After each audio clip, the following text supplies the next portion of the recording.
Hi అండి. బాగున్నారా? పూజ ఎప్పుడు చేస్తామో, వ్లాగ్ ఎప్పుడు పెడతానో అని అన్నాను కదా! దానికోసం అయితే చాలా లేట్ అయిపోయిందండి. పూజ వ్లాగ్ కోసం కూడా వెయిటింగ్ అని అన్నారు.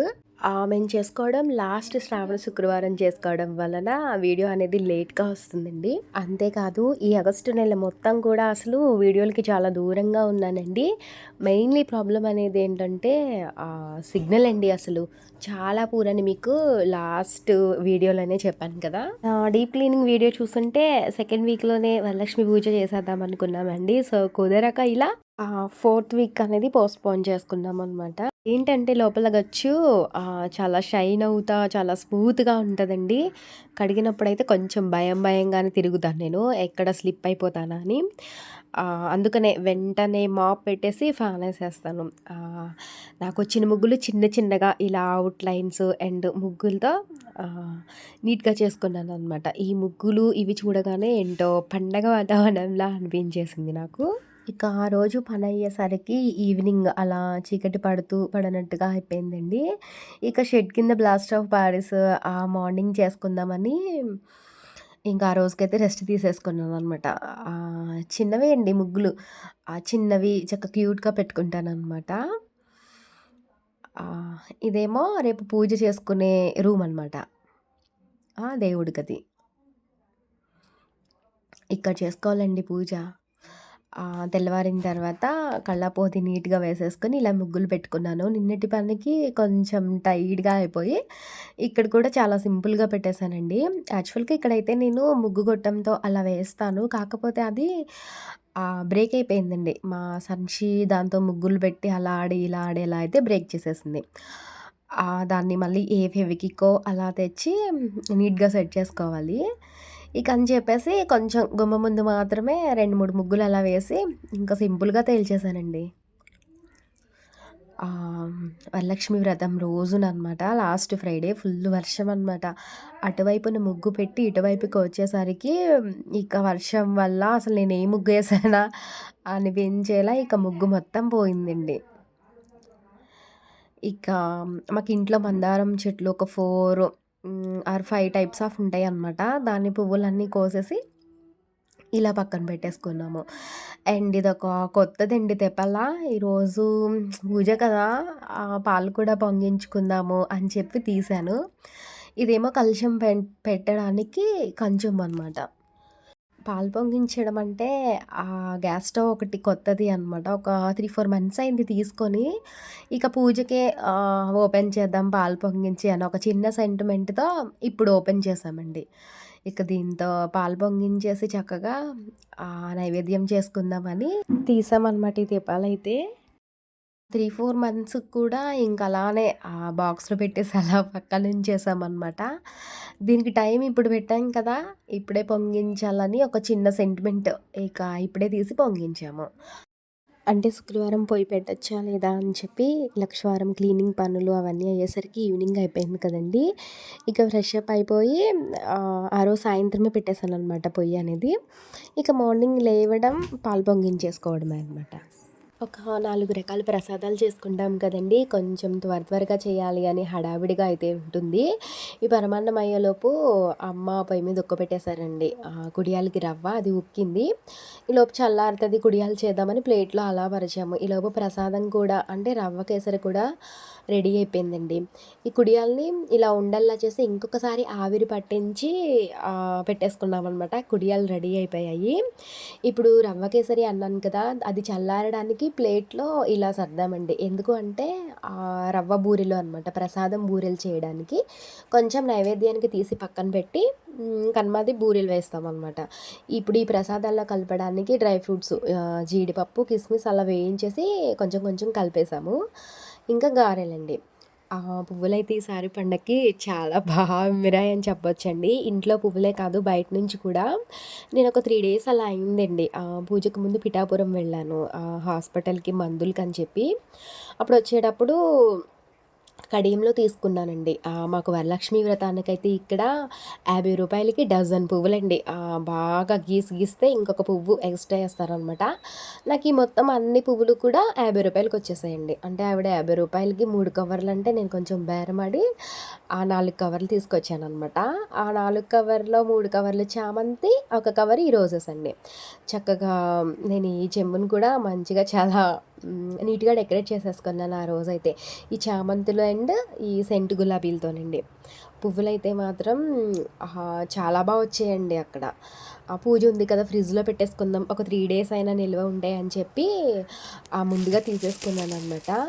ఇప్పుడు పీటండి. ఇది ఒక 1 ఇయరో నిరుడు పూజకనుకుంటా అండి తీసుకున్నాము. ఒక 2, 3 సార్లు అనుకుంటా ఉపయోగించాము. వాడేసిన తర్వాత కొంచెం క్లాత్‌తో తుడిచేసి మళ్ళీ కవర్ ప్యాకింగ్ చేసేసి పెట్టేస్తామండి పక్కన. ఇలాంటి పూజలు అలా వచ్చినప్పుడు మాత్రమే తీస్తాము. అందుకనే అది కొంచెం అంత నీట్‌గా ఉందనమాట. ఇప్పుడైతే మనం పీఠకం ఎక్కడ పెట్టుకుంటామో అక్కడ చిన్నగా అందంగా ఒక పద్మం వేస్తున్నానండి.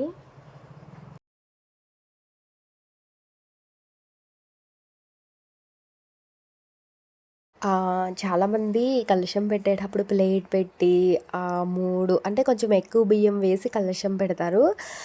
మేము అలా పెట్టమండి. ఇలా తమలపాకులు 2 వేసేసి ఒక గుప్పెడు బియ్యం పోసి కలశం పెట్టుకుంటామండి.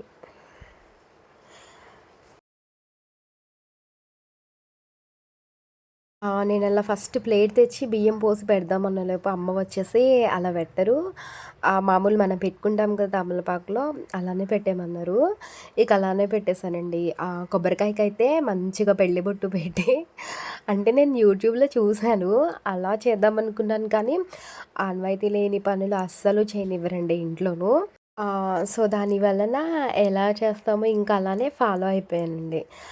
పైన కలశానికి జాకెట్ ముక్క ఇలా పెడతారు కదా! ఇది మాత్రం నేను పైన కూర్చోవచ్చేలా కొంచెం ఇలా పెట్టుకున్నానండి. దీనికి ఆనవాయితీ ఏంటి కొంచెం కిరీటంలా ఉంటుంది కదా! అని చెప్పి ఎలాగోలా మేనేజ్ చేసేసి దీన్ని ఇలా పెట్టుకున్నాను. చక్కగా చపాతీ వేసి కలిపిన గంధంతో మంచిగా అలా కనిపించేలా కొంచెం పెద్ద బొట్టు పెట్టుకున్నానండి. అయితే ఆహ్, జాకెట్ ముక్క కొంచెం ఫ్యాన్సీ పట్టు ముక్క అయితే స్టిఫ్‌గా ఉందనేమోనండి కుచ్చిళ్ళనేవి. కాటన్ కదా! సో, దానివల్ల అది అలా జారబడిపోతుంటే ఇక గోడకలా పెట్టేశాను.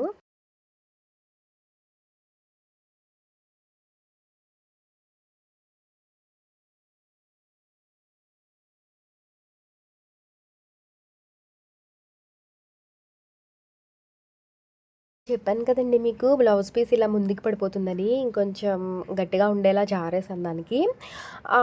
మన దగ్గర గోల్డ్ ఉంటే చాలామంది గోల్డ్ జ్యువెలరీ అలా వేసి అలంకరిస్తారు. లేని వాళ్ళు ఇలా మనకి నచ్చినవి ఉంటాయి కదండీ ఇంట్లో కొంచెం శుద్ధి చేసేసి ఇలా వేసుకోవచ్చనమాట. నేను మాత్రం సింపుల్‌గా ఇలా కలశాన్ని డెకరేట్ చేసుకున్నాను. బ్యాంగిల్స్ అండ్ కలశానికి కూడా మంచిగా చామంతి గులాబీలతో డెకరేట్ చేసుకున్నానండి. పసుపుతో చేసిన విఘ్నేశ్వరునయితే ఒక 3, 4 రకాల పువ్వులు పెట్టి హైలైట్ చేసేసాను. ఇవేమో తల్లి వాయనం అంటారు కదండీ! వాటికి ఇచ్చే వాయనాలు కూడా ఇలా పెట్టేసుకున్నామనమాట. అంటే పూజ అవ్విన వెంటనే ఇస్తారనమాట. అందుకని ముందే సర్దేసుకుంటున్నాము. కిందేమో తాంబూలాలండి. ముగ్గురికి కానీ, ఐదుగురికి కానీ, ఏడుగు అలా ఇచ్చుకుంటారు కదా! అలా ముగ్గురికిచ్చేలాగా వాళ్ళకిచ్చే తాంబూలాలు వాళ్ళకి సర్దుకుంటున్నాము.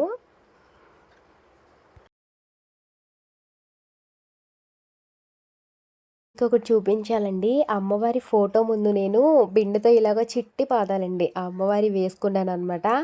ఆ పాదాల వల్ల అసలు ఇంక మొత్తం బీటకం అంతా కూడా చాలా కళగా అనిపించిందండి.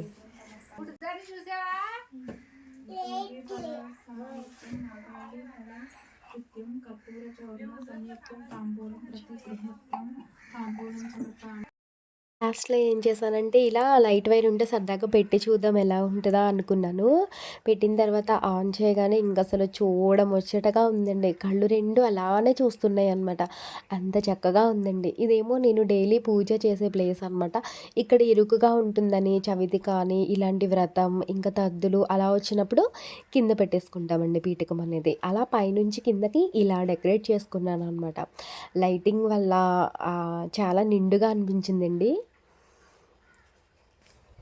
చక్కగా పువ్వులు పసుపు, ఎరుపు అలా దొరికాయి. ఇంటి దగ్గరున్న మందారం కూడా పసుపు, ఎరుపు, తెలుపండి. వీటన్నిటితో అమ్మవారి పాదాల్ని, పసుపుతో చేసిన విఘ్నేశ్వరుడిని, అమ్మవారిని, కలశాన్ని అలంకరించి చుట్టూతా కూడా పువ్వులు పెట్టుకున్నామండి. అసలు చాలా నిండుగా ఉంది. నాకైతే కళ్ళెటూ లేవనమాట. అండ్ దాంతో పాటు అమ్మవారికని చేసిన ప్రసాదాలండి. ప్రసాదాలు కూడా చాలా చక్కగా కుదిరాయండి. ఇంట్లో సీతాఫలం ఉంటే దాన్ని కూడా నైవేద్యంగా పెట్టేసాము. ఎస్పెషల్లీ చెప్పాలంటే నాకు కలశమండి. చాలా నిండుగా ఉందండి. అనుకున్నాను చాలా పెడదామని. చాలా ఎఫెక్ట్స్ పెట్టి చేశాను. ఎంత ఎఫెక్ట్స్ పెట్టానో అంత రిజల్ట్ అంటారు కదా! అంత చక్కగా కుదిరింది. కొంచెం సేపు అలా అన్నీ మర్చిపోయి అలా చూస్తూ ఉండిపోదామండి.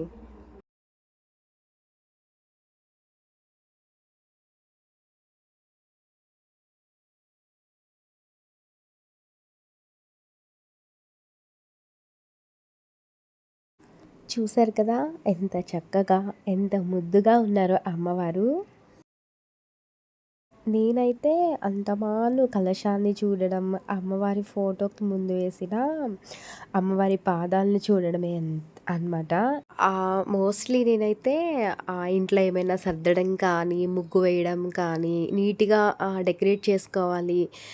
ఏదైనా ప్లేస్‌లో అలాంటప్పుడు రెడీ చేయాలి, రెడీ అవ్వాలి అంటే ఇష్టంగా చేస్తాను. అండ్ చాలా ఎఫర్ట్స్ పెడతాను. చూస్తాననమాట. బావుంది అని నాకనిపిస్తే ఇక అసలు దాన్ని ఇక అలా చూస్తూ ఉండిపోతానండి. ఎలా అంటే చూసి మురిసిపోవడం అంటారు కదా! సో, అదనమాట. అలా చూసి మురిసిపోతూ ఉంటానండి నేను. ఆ రోజైతే ఇంకసలు పూజ మీద అసలు ధ్యాసే లేదండి. ఇంట్లో వాళ్ళు పూజ చేస్తుంటే నేను అటుపక్క నుంచొని చూడడం, ఇటుపక్క నుంచొని చూడడం అలా అన్నమాట. ఇంకా కాన్సంట్రేషన్ మొత్తం పూజ మీద లేదండి నాకు. అందుకనే అంటూ ఉంటాననమాట. పూజ చేసేటప్పుడు షూట్ అలాంటివి చేయను నేను. అయిపోయిన తర్వాత తీస్తాను. కాన్సంట్రేషన్ మొత్తం తప్పిపోతది అని. ఆ రోజు జరిగిందండి నాకలా.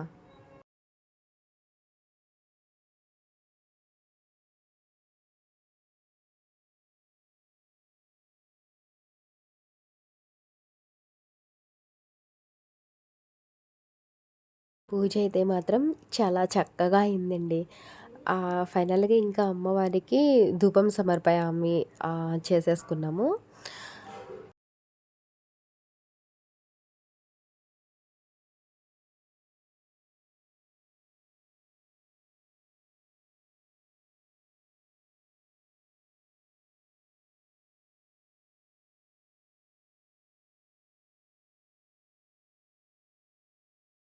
ఇప్పుడిక అమ్మవారికి కొబ్బరికాయలు కొట్టేసుకుందామని ఒకళ్ళ తర్వాత ఒకళ్ళం కొబ్బరికాయలు కొట్టుకుంటున్నామండి.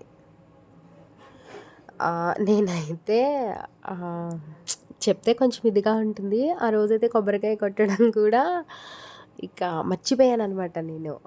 మర్చిపోవడం అంటే అది ఇది తీసుకురావడం, అటు ఇటు తిరుగుట, ఏదో ఒకటి చేయడంలో కొట్టేసానని నేను అనుకున్నాను. తర్వాత చూసానండి, అయ్యో! కొట్టలేదు అని. ఇక నాకు రాసిపెట్టి లేదేమో ఆ రోజు నేను కొబ్బరికాయ కొట్టాలని, కాలేజ్ వెళ్ళనుకుని లైట్ తీసుకున్నానండి. వాయినాలంటారు కదా! అలా అమ్మ చెప్తున్నారు. "ఇచ్చితినమ్మ వాయినం, పుచ్చుకుంటినమ్మ వాయినం" అని ఏవేవో అనాలి. అవన్నీ అనమని మా సిస్టర్‌కి చెప్తున్నారు. తనేమో అంటూ తల్లి వాయినం ఇచ్చేసిందండి. ఇప్పుడైతే తాంబూలాలు మేము 3 పక్కన పెట్టుకున్నాం కదండీ! తల్లి వాయనం ఇచ్చేశారు. ఇప్పుడు తాంబూలాలు ఇవ్వడమండి.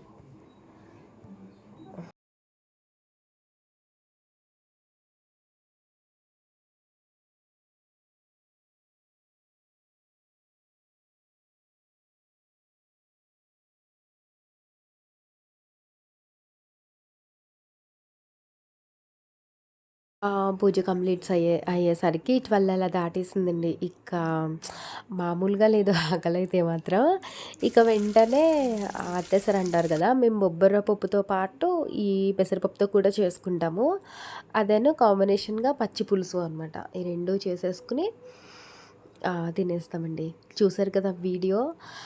ఆ వీడియో మాత్రం లాస్ట్ వీక్ చేసాం కదా! కొంచెం లేట్‌గా వచ్చింది. వీడియో ఎలా ఉంది అండ్ పూజ కోసమై మా ఇంట్లో నేను చేసుకున్న డెకరేషన్ అనేది ఎలా ఉంది అనేది తప్పకుండా కామెంట్ చేయండి. అంతేకాదు ఎవరైనా ఛానల్ని సబ్స్క్రైబ్ చేసుకోకపోతే ప్లీజ్ సబ్స్క్రైబ్ కూడా చేసుకోండి. ఇప్పటిదాకా ఛానల్ని సబ్స్క్రైబ్ చేసుకున్న వాళ్ళందరికీ చాలా థ్యాంక్స్ అండి. మరొక మంచి వీడియోతో మళ్ళీ కలుద్దాం. బాయ్.